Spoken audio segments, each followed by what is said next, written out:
Namaskar. Hello and welcome to P Guru's channel. I'm your host Sree Iyer. A happy Pongal Sankranti.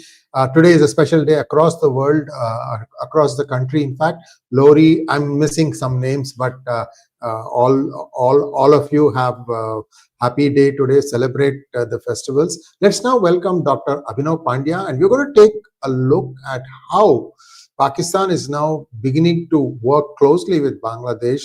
And this is basically to try and target India. I can't think of nobody else. Maybe there are other players too. To understand all this and more, let's welcome our guest of the day, Dr. Abhinav Pandya. Dr. Pandya, namaskar and welcome to P Guru's channel. How are you? Namaskar, Sri. I'm good.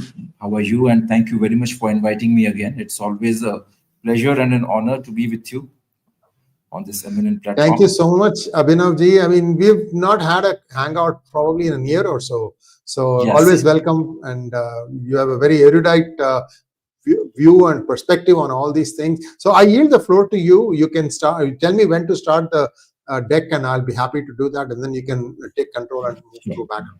Yeah. So I'll just say, I think in the beginning, I would like to give a brief background.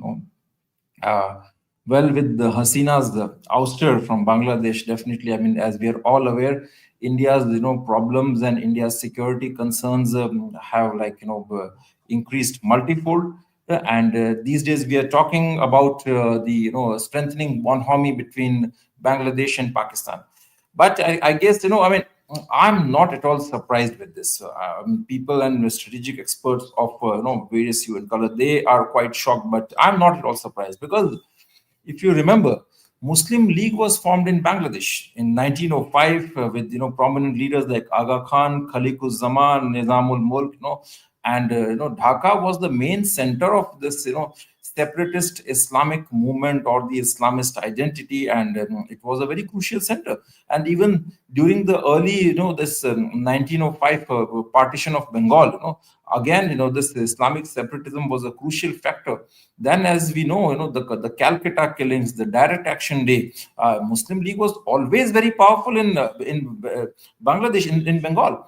And in fact, even Mr. Mujibur Rahman, who is generally hailed as a hero today in India, and for all the right or wrong reasons, was a close affiliate and associate of Surawardi, who was the main villain in the Calcutta killings and Direct Action Day, and who was leading the charge against the Hindus.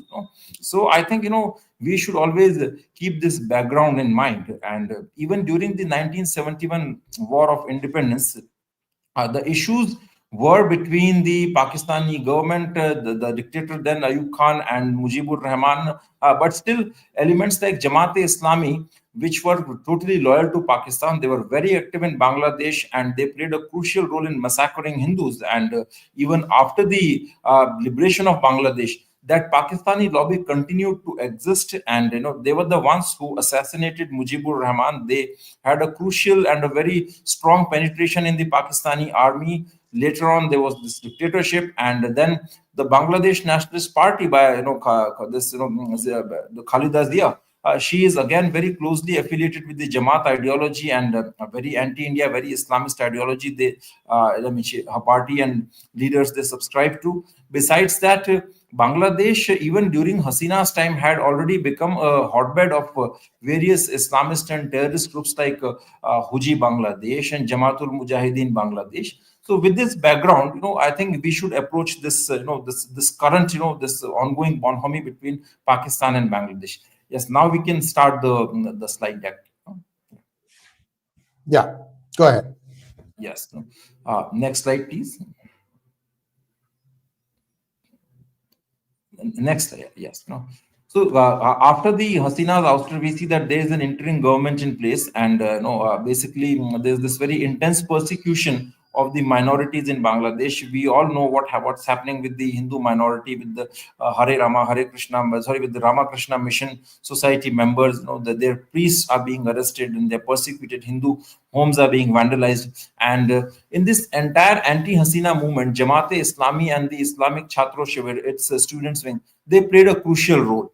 And certainly, it goes without saying that the foreign elements, from the West and Pakistan's deep state had a very crucial role to play in orchestrating this massive, this regime change in Bangladesh. So now, once their favorable candidates are in power, and you have this very defunct candidate, Mr. Yunus, heading the interim government, who is no more than a lackey of various stakeholders, the Islamist elements are just going completely crazy and berserk on the streets, and we can see this massive persecution. Next slide, please.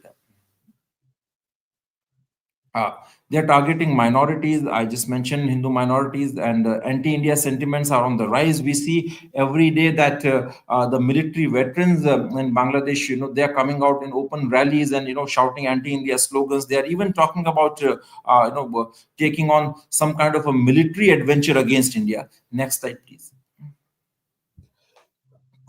Next slide. Yes, but the most crucial part and the worrisome development is the restoration of the Bangladesh-Pakistan ties at a very formal and official level. Well, unofficially, I mean, they always existed, and ISI maintained a very deep penetration in Bangladesh. But after this, coming back of this government, after Hasina's ouster, things are getting very serious.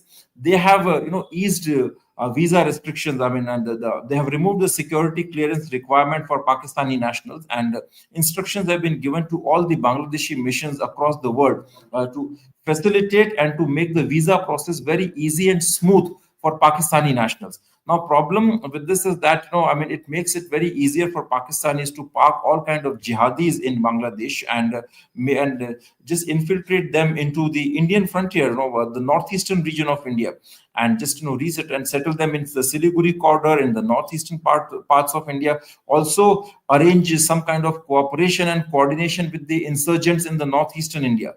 Interestingly, in the Siliguri corridor, we already have a massive radicalization problem due to the overwhelming size of the Muslim population, and things are at a very critical stage. So if they use this Bangladeshi channel to infiltrate Pakistani radicals and mujahids in India, it will get very serious. And we already have a history for that in the past. When Bangladeshi nationalist government, the party BNP, was in power from 91 to 95 and from 2000 to 2005, Bangladesh was used as a main conduit to smuggle weapons into India and to infiltrate terrorists into India.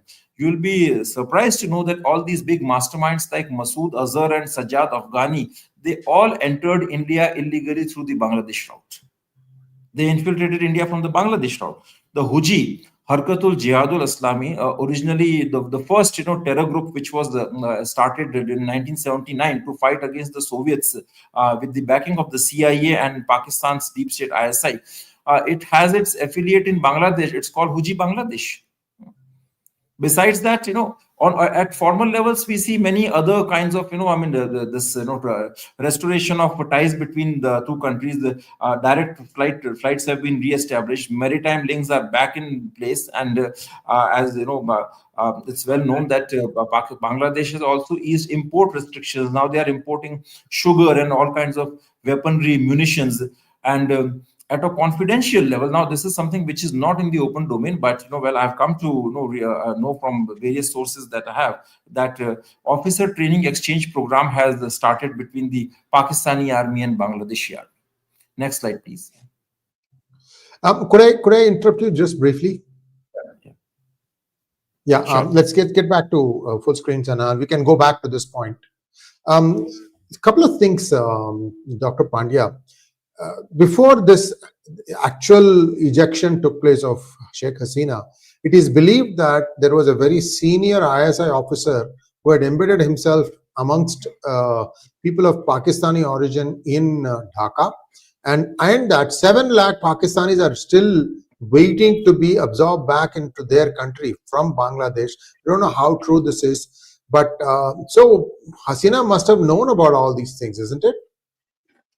Yes, as I mentioned, that ISI always maintained a very deep penetration in Bangladesh, and I gave you certain examples regarding the infiltration of hardcore Jaish terrorists like this Masood Azhar and Sajjad Afghani. All this cannot happen without the penetration of deep state. And when penetration happens at this level, it is not the case that the authorities are totally unaware about it. Definitely they knew.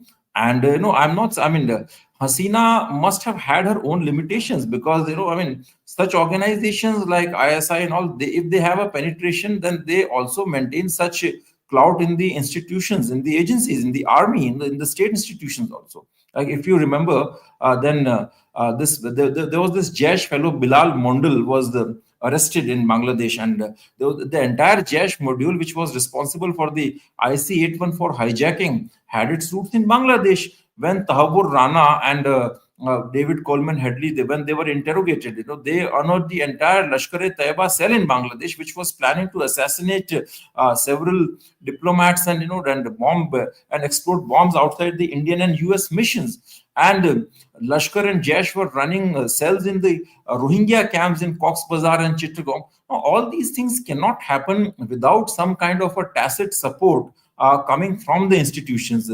And I'm quite sure Hasina must have been aware, and also, I mean, she must have had her own limitations also, or possibly she might have, come to some sort of a compromise, because in politics you have all sorts of compromises, And if you look at Bangladesh's internal dynamics, then this Mujibur Rahman's party, Awami League, is seen more as an India affiliated party, and Hasina's main source of strength was the backing coming from India.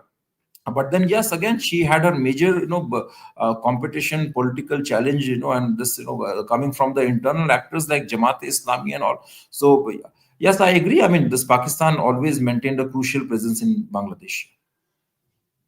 Even for that Thank matter, you. 2016, this famous ISIS attack in the Gulshan area of Bangladesh. If you remember, all the perpetrators were coming from a very high class societies, elite society of Bangladesh, and they attacked, staged this attack in a very posh elite area of Bangladesh. So even at the societal level, at the grassroots level, the religious radicalization has always been there, and it has some really deep roots. I mean, just because Hasina was ruling the country, we cannot conclude that the regime or the state and society were entirely secular in Bangladesh. And I guess that's where our policymakers, particularly the Indian agencies, failed very miserably to understand the situation and take appropriate measures. Do you think India took its foot off of the pedal once she came back in January, or was it even from before that?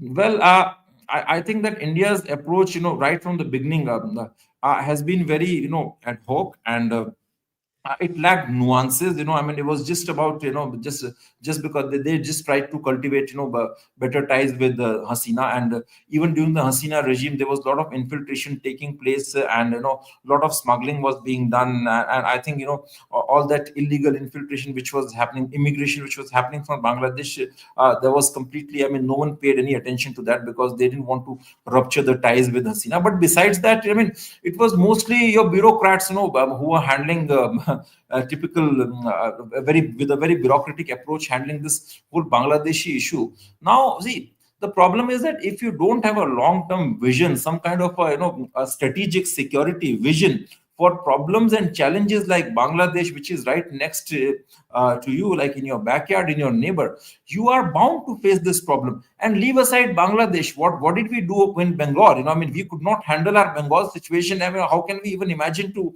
do things in Bangladesh? And after this Hasina's ouster happened, India hardly had any option. I mean, the entire narrative, the popular sentiment was against India. What could India do? I mean, you require massive courage, you require that gumption, and you require those capabilities. I think we don't have those capabilities right now. China is definitely at the crossroads with India. We already have problems going on in the north. On the Pakistani side, despite all the lofty claims made by this government, I don't think there is any major change in the terrorism scenario in Kashmir. You can see that a lot of attacks are still happening. And when it comes to the conventional war, I think the what happened during the Pulwama episode, this downing of the Indian fighter plane showed us something, a picture of the future war, because Indian, particularly in the conventional war, we have just 31, 32 squadrons, and at present, to tackle these 2.5 front challenge, we need at least 56 to 60 squadrons. We don't have that. And even the fleet that we have in the in this air force, that is very old and outmoded. And with the coming of Bangladesh into this anti-India foray, now we have a 3.5 front war. So I don't think India can take on is in a position to mount any massive, I would say, security mission or security initiative against Bangladesh. Besides that, your internal challenges, the entire country is sitting on a ticking time bomb. Every city, every locality, you are having this massive Hindu-Muslim polarization and communal riots, and it's just increasing with every passing day. So internal security is also on the boil. So India has its own major problems. The Western deep state is but trying to create a lot of sabotage. Yes. Let's get back to the PowerPoint. Thank you so much for the clarification. Let's get back to the PowerPoint. Thank you. Go ahead. Yes. So we're done with this one. Next one, please. Yeah. Next slide. Next slide. Yeah.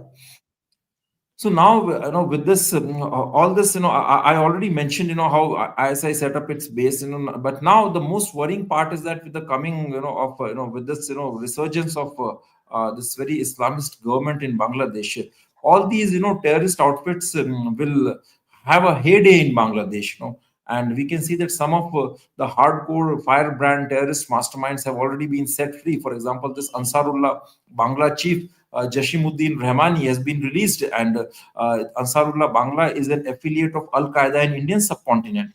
And this 𝗤𝗓𝗏 Rahmani has openly, given a call for the liberation of Kashmir, liberation of Khalistan, and also the Northeast. He has urged Mamta Banerjee, just to declare independence. Not very surprising though. And I guess in the recent past, several Ansarullah Bangla cadres have been arrested in Assam and in West Bengal. Even in Kerala, there were few cadres who were arrested. Besides that, Jamaatul Mujahideen Bangladesh will be a very crucial terror group which already has links with the northeastern insurgents. They have played a role in training them. Even Huji Bangladesh has its cells in Assam and West Bengal, and definitely with growing Pakistan's clout in Bangladesh, we would see more activity and penetration from groups like Lashkar and Jaish. So definitely it's going to be a major problem. And even transnational terror groups like ISKP and AQIS are eyeing upon Bangladesh as a major crucial center, because when ISIS was in its heydays, like in 2015-16, Stanford University, I think it came out with one report in which in South Asia, the Bangladesh region was one of the nodal points of the ISIS recruitment and activities. So I think this is going to be a major challenge for India's national security. And it's something which so is. Now we have given. Sorry, go ahead. I thought your turn. Go ahead. It'll be a very comprehensive challenge, because Bengal is already in a very tough and delicate situation. You have a huge presence of Bangladeshi radical and totally Islamized Muslim immigrants in Bangladesh and Assam, and in the government, the state government also in West Bengal is very sympathetic to these Islamist elements and also compromised on many counts, and we have seen that happening in the past. Despite tremendous efforts by the central agencies and the central government, nothing concrete has been achieved as far as the radical Islamist challenge in West Bengal is concerned. So I think with this major change in Bangladesh, such elements will get emboldened in West Bengal, and it is indeed going to be a massive security challenge for India, on internal security as well as the external security. Okay, Abhinav, so this One is more, the problem just statement in the sense this is where things stand today. Let's take a look at some of the ways in which India can counter that. Next slide, please. yes, Go one ahead. more thing is that, I also wanted to highlight was that this Bay of Bengal region is a rich source of hydrocarbons. Basically, back in 1970s and 80s, I mean, when India did not have the sufficient, I mean, the required technology, there was the stock of, at least a discussion of utilizing these hydrocarbon reserves, because the reserves are in such huge quantities that it can make India a net exporter instead of hydrocarbons rather than an importer. Currently, we have major energy dependence and on the West Asia. So certain elements in the West, they would not like it to happen, and as Hasina rightly pointed out before her ouster, that that some big country in the West wanted to use a particular island to establish its military, this air force base over there, and also they're trying to create a Christian state out of the three countries in that region. So all these elements are basically I mean, all these activities and these measures have a very strong strategic angle to them, and that is definitely related to these this huge reserves of hydrocarbons. Now, coming to how India can tackle this problem. Well, I have repeatedly said that India's the biggest security challenge comes not from China, not from Pakistan, but from the radical Islam. See, we have to understand this, because with China, we have a bilateral boundary problem. Okay, effectively. I mean, I'm not talking about the bigger geopolitical issues. That certainly, I mean, I don't even count India in that main battleground, because at a global geopolitical level, China is at war with the US. The Cold War is between the China and the US. With India, we have this major boundary problem, which is the bilateral issue. And in that also, I mean, it's not that China poses any existential threat to India, like to convert the people here, or demolish your religious structures, change your culture, or just occupy territories in the Indian hinterland. Pakistan is at worst is the manifestation of idea of radical Islam, and Bangladesh again is in the throes of radical Islam. So now, when we think of tackling these challenges like Bangladesh and Pakistan, I think we have to strike at the root cause of the problem, and that is radical Islam. For that, we need a very comprehensive approach, at least a 20-year roadmap, and that has to be a very intense multi-pronged strategy, which should include very tough measures, as well as propaganda measures, information war, and everything. You'll have to tighten the vigil on the borders with the Bangladesh particularly, and also find out, scrutinize the illegal immigrants who are in the country, and take some real tough measures, even if required, maybe some kind of a military intervention in Bangladesh. Because if things are going completely out of hand and India is just maintaining a very disturbing silence, it is just going to embolden all the jihadis in Bangladesh. So I guess we have to show some spine, and maybe another liberation war in Bangladesh. So India has to. I mean, this is a topic which certainly requires a very deep level thinking. So I'm just giving a very brief, I would say, pointers here, what all options can be explored. But ma'am, I mean, if we come down to the serious thinking, then this is a problem which should focus on some immediate solutions, medium term solutions, and longer term solutions. At least a 20 to 25-year roadmap, and that has to include various elements: military elements, narrative elements, diplomatic elements. Yeah. Now, you said that India needs to de-radicalize itself internally also. Now, I'm hearing that many mosques are now armed with stones, Molotov cocktails, or acid bottles, and sticks, and knives, and whatever, swords, and whatever. So this is now, how bad is this problem? Is it 90% of the mosques, or is it 10% of the mosques? Where does it look like, Dr. Abhinav? As far as if the figures are involved, I will not be able to mention the precise figures, whether it's 90%, 80%. But yes, as per my assessment, the problem is very serious. It's very serious, and it's very deep rooted. I mean, unofficial sources, from various quarters have informed me that these elements are armed to the teeth. And you are absolutely right when you mentioned that this the stones are there, Molotov cocktails are there, and so this is a major problem. And in any event of a communal riot, you will see the manifestation, you will see the unraveling of this accumulation of weaponry and all. But and one more thing that I would like to mention here is that this whole idea of de-radicalization, I mean, I guess we need to deconstruct that also. I mean, we need to find out which all countries have implemented a successful de-radicalization model. Well, Saudis tried it, and they had a very limited success. Pakistan failed in that. Even the prevent strategy in UK to de-radicalize, it failed. I guess the problem, I mean, here we need to stop being politically correct and take the problem head on, whether de-radicalization is even possible. See, if people, as you mentioned rightly, that if they are armed with Molotov cocktails and stones and all, and if you are going and preaching them that please don't do this, I mean, we'll give you all kinds of soft jobs and incentives. Then if for the time being or for some tactical gains, if they stop the violence for some time, then that's not de-radicalization. That's like, just, you are appeasing them, you are giving into their pressures, succumbing to their pressures. So I think this is a problem which in its most initial stage needs some very tough action and, very some hard solution in the beginning.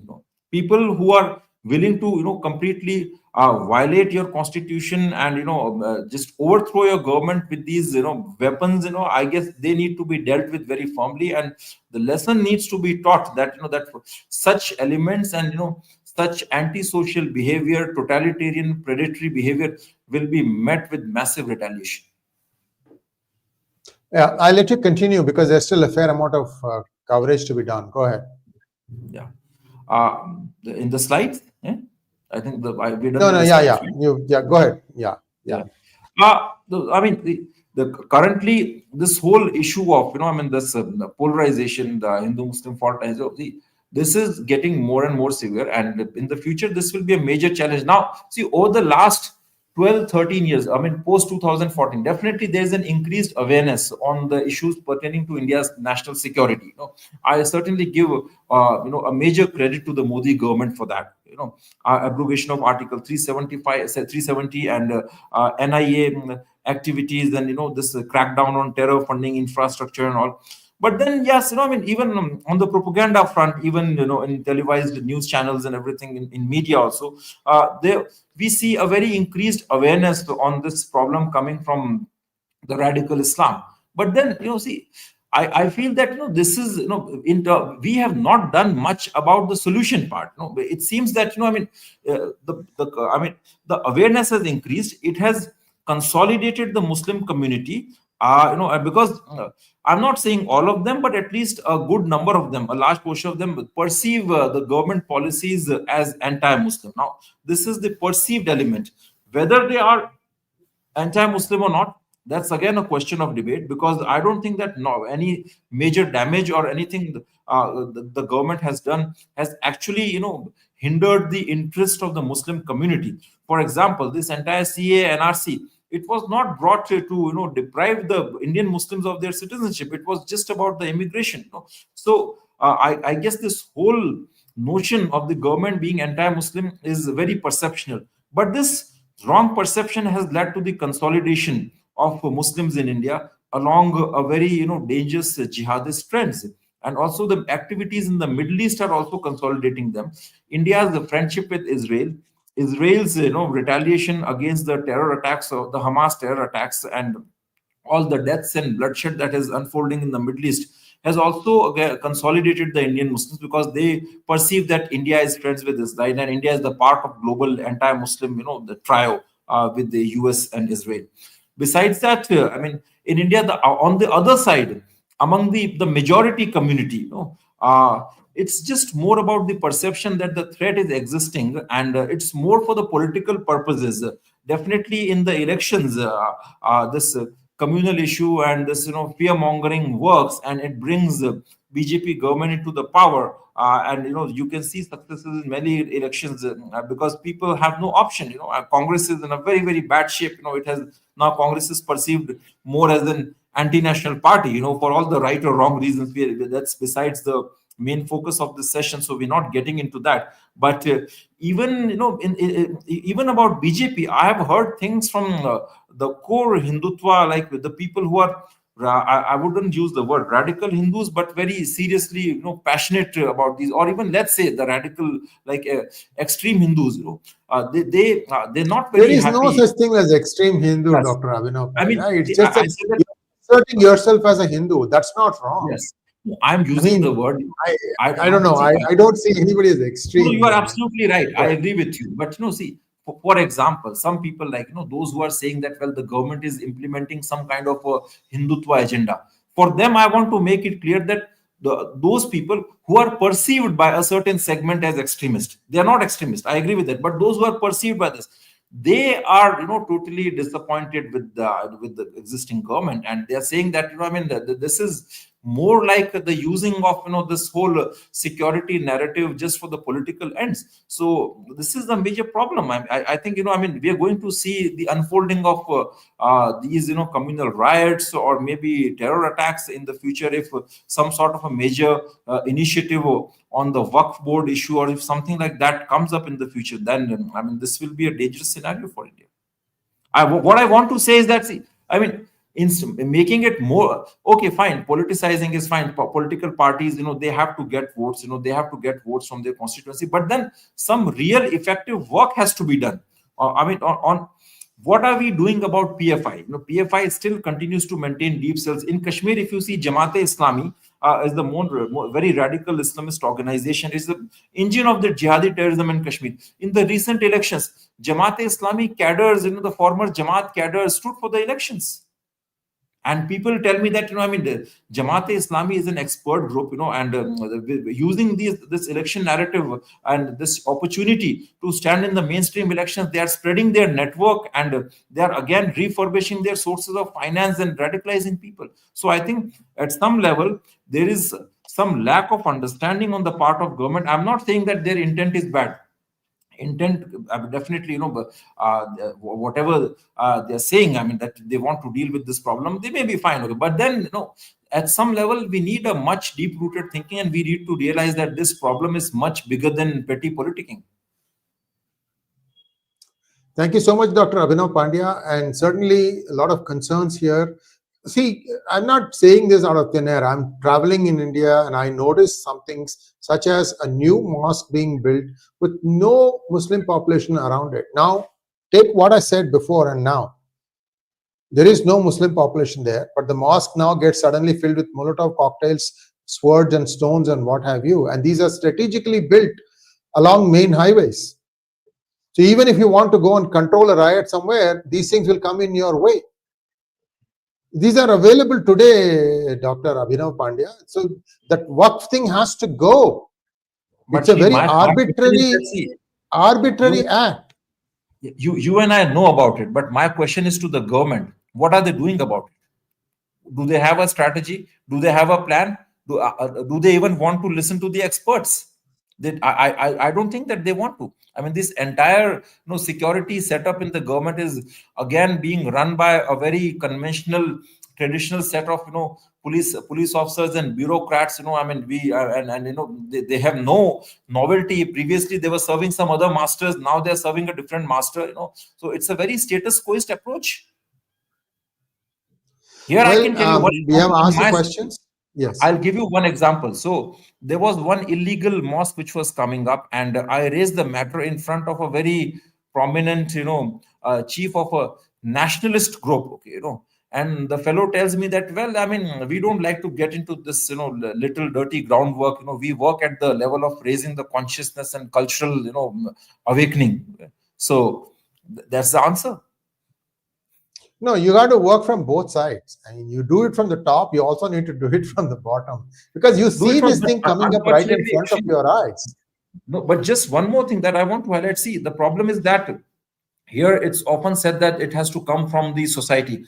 Well, unfortunately, it's very difficult, as far as the non-Muslim societies are concerned. See, among the Hindus, Buddhists, Jains, Christians, and the other non-Muslim faiths, there are no internal structures like Jamaat-e-Islami or PFI, these structures which are coming up in Pakistan, like Lashkar-e-Taiba, Jaish-e-Mohammed, Jamaat-e-Islami, etc. We must understand that they are not just the creation of the government; they also have a very strong base in the society. They are getting ready recruits from the social milieu in which they are growing. And incidentally, here the state will have to intervene, because among the non-Muslims, like the Christians, Christians are facing a lot of atrocities in Egypt, and in various other Muslim countries. In Bangladesh also, the Buddhists are facing atrocities. But the system is such that in these religious minorities and the groups, it's I mean it's very challenging to raise an infrastructure like that. But on the other side, the this Islamic radical Islamist groups, there is an international infrastructure. You have Al-Qaeda, you have ISKP. So here, expecting it to come from the people, it is very challenging. The state has to intervene. The state has plethora of intelligence agencies. The state has a whole army of paramilitary forces, military forces, huge army of police forces, intelligence agencies, state level intelligence agencies, and then this huge tax revenue which is going to the state. So I think the state has to intervene. And Indian state is not a weak state. India claims to be an emerging world power. So I guess Indian state need to think about these things. Well, a lot of questions out here. I've actually given solutions in my book, Who Painted My Future Bright. There is a way to fix this problem. And those of you who want to know, you can read my book and you will say, well, I'm trying to sell my book, whatever. See, it's not, the point is not to just show the problems and walk away. The problem, the point is to also show some solution. There are ways to do this thing. It is possible to fix this thing. Because I'll tell you one problem, Dr. Abhinav. If the majority communities in various areas start organizing themselves to start taking these things head on, so stick for stick, sword for sword, knife for knife, bullet for bullet, what happens? That is the beginning of a civil war. At that point of time, the government cannot step in and impose law and order. I mean, you have a law and order mandate that is supposed to do this. Yet you see again and again state governments misusing it, abusing it. And the center is not coming down on them. It is not just Article 356. There are many ways to take action. And this is where I see a huge disappointment in this government. I'll tell you a simple thing. Anyway, let's go. It's okay. I can rant on for on. You wanted to say something? Go ahead. So I'll just give you one example. So that whole Nupur Sharma incident took place, and one fellow, I think he wrote something after that. This Kanhaiya Lal, he was murdered by two chaps. They were local fellows. They had not gone to Pakistani training camps, or they were not the Jaish or Lashkar cadre. Okay, but they staged that brutal murder without caring for their future, their family. Okay, and after that, what? I mean, they're facing a judicial trial. I think one of the suspect got released on bail recently.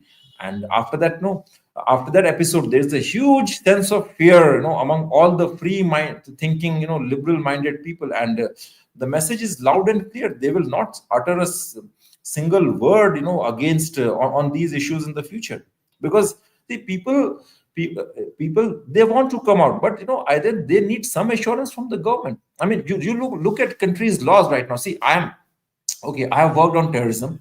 I've worked in Jammu and Kashmir, and I face threats from all kinds of terror groups. Okay, when I had to apply for my arms license, I cannot tell you how the local bureaucrats, how they treated me. They treated me as if, I'm some kind of, plebeian going to some mighty East India Company officer and, begging for my security. I have written 3 books on terrorism, okay? And they're not some, local, like rubbish, cut, copy, paste work. They're very crucial books, internationally recognized work, okay? And because of that, I was facing those threats. So here, and even if, you carry a weapon, there is an incident where you have to use it. The local laws, suppose, let's say, some kind of there's a communal riot or something, okay, and in self-defense, if you fire a weapon, okay, I can assure you the police will, put you behind the bars, and you will be running from post to pillar, running to, doing rounds of these local courts and the judiciary for years, for decades. Who's going to take a stand? So ultimately, I guess the state needs to show some responsibility, and people are not just here to sit and pay taxes, and just grease the palms of those who are sitting in power. So a lot of stuff needs to be done. I'm hoping that somebody in PMO watches it. They usually do. And look, time to act is now. I mean, they will watch it and they'll start hating me. They must already be hating me. No. It's beyond that. We are trying to be concerned citizens, and we are trying to point out like this. Look at this guy. Look at this guy. He says Christians are facing a serious problem and harassment by Hindutva, BJP, and RSS government in India. Well, if you paint outside the lines, bro, you are going to get some pushback. If you don't do that, then you're not going to get pushback. I'm being very reasonable here. Law is the same for everybody. Just because you vote as a bank, that doesn't mean that you have extra constitutional powers. You don't have, horns on your head. Understand this. This thing has gone for too long. Yes. Yeah. If someone is complaining that Christians are facing harassment in India, he should look at the treatment of Christians in Pakistan or Bangladesh. Almighty saves them. Okay, that's all I can say. Now, these are all people who feel special because a certain party has given them, some extra, whatever you want to think about. And they are also illegally constructing a lot of churches where Christians don't live. It's the same story again and again. Anyway, there are problems. Law and order is not doing its job. I'm sorry. And I've said this thing, having seen it for myself. And some states like Kerala, in some areas, oh my God, don't even get me started. Oh, thank you so much, Dr. Abhinav Pandya. Of course, you've lived in Kashmir. It's probably, more future Kashmirs in the making in India. Unless you do something, it has to be consistent. Everybody will welcome consistency. Consistency, don't listen to the local people. The law has to be the law. It's the same for everybody. Yeah, you wanted to say something. See, you need to change the mindset here. The problem is that unless from this government we expected, not a routine political kind of governance, but some kind of a massive revolutionary changes, overhauling in the system, in the structure. So you in 21st century, you have major challenges, and you're trying to address them with an 18th, 19th century outmoded, rundown bureaucratic setup. It doesn't work like that. You look at the youngsters here. I was, here.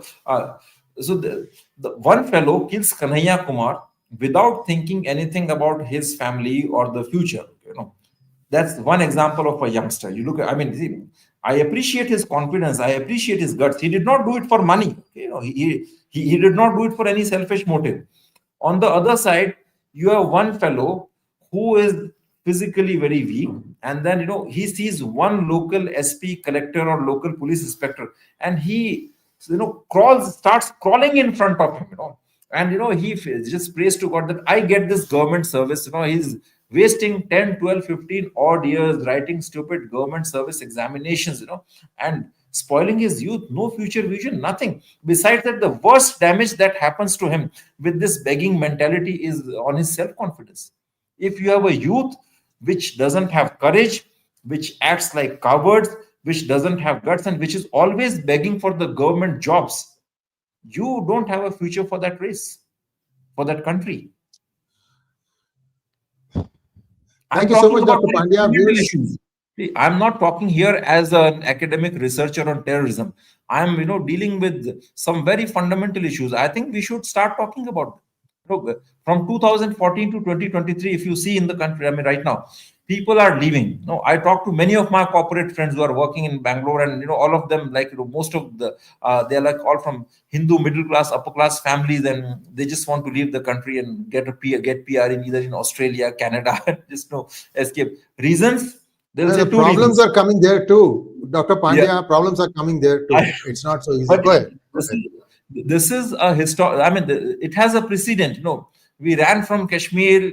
We ran from various other places. So again, this is happening now. This running business, and if you ask them the reasons, two reasons. They say that first, too much taxation, tax terrorism.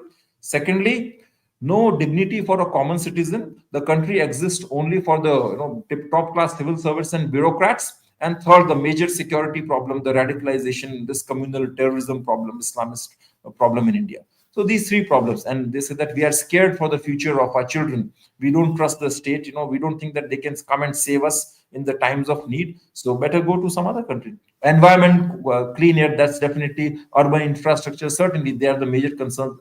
But the major three are these, which I just mentioned. But even in the West, things are not that rosy as they look. They are getting into a very bad phase. Yes, indeed. Thank you so much, sir. And please, viewers, like, share, and subscribe to our channel. Don't forget to click on the bell button for notifications. Namaskar. Namaskar.